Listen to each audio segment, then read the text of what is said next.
शेतकऱ्यांना चांगल्या दर्जाची खते, बियाणे व कीटकनाशके मिळण्यासाठी अहिल्यानगर जिल्ह्यामध्ये एकूण 15 भरारी पथकांची नेमणूक करण्यात आलेली आहे, स्थापना करण्यात आलेली आहे। गंभीर स्वरूपाचे गुन्हे करणाऱ्यांना जास्तीत जास्त शिक्षा कशी होईल अशा प्रकारचा कायदा केंद्र सरकार या ठिकाणी आणत आहे। जर केंद्र सरकारने तो कायदा आला तर आपण त्याला ऍक्सेप्टन्स देऊ। अध्यक्ष महोदय, या संदर्भात सदर फर्मचा बियाणे व कापूस विक्रीचा परवाना हा कायमस्वरूपी रद्द करण्यात आलेला आहे। शेतकऱ्यांना चांगल्या दर्जाची खते, बियाणे व कीटकनाशके मिळण्यासाठी अहिल्यानगर जिल्ह्यामध्ये एकूण 15 भरारी पथकांची नेमणूक करण्यात आलेली आहे, स्थापना करण्यात आलेली आहे।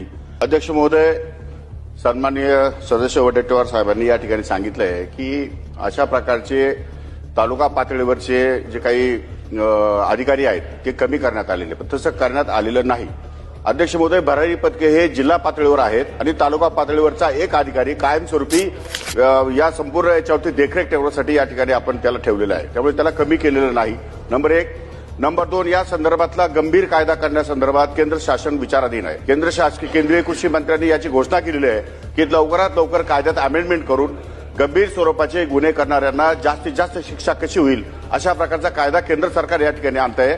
जर केंद्र सरकारने तो कायदा आला तर आपण त्याला ऍक्सेप्टन्स देऊ किंवा गरज पडली तर आपण त्या संदर्भात कायदा ठीक आहे। अगोदरच सांगितलेलं की या बाबतीमध्ये जे लोक या ठिकाणी गुन्हेगार आहेत, राज्यातील परराज्यातील, त्यांच्यावरती गुन्हे दाखल करण्यात येतील, त्यांच्यावर कारवाई करण्यात येईल काय नियमाप्रमाणे, आणि शेतकऱ्यांच्या नुकसान भरपाई संदर्भात माहिती घेऊन आणि सभागृहाला अवगत करण्यात येईल।